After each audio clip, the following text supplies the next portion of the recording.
Herkese merhaba arkadaşlar, kanalıma hoş geldiniz. Yepyeni bir video ile karşınızdayım. Arkadaşlar, bugünkü videomuzda Türkiye'nin ünlü oyuncusu Akın Akınöz'den yeni paylaşımlar geldi.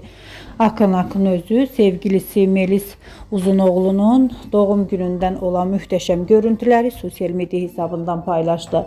Ben de bu görüntüleri sizler için YouTube kanalımda video halinde sunuyorum. Umarım beğenirsiniz. Arkadaşlar, videomu beğendiyseniz kanalımı izlemeyi ve bildirim butonuna basmayı unutmayın. Şimdilik benden bu kadar olsun. Yeni videomuzda görüşmek üzere. Hoşça kalın.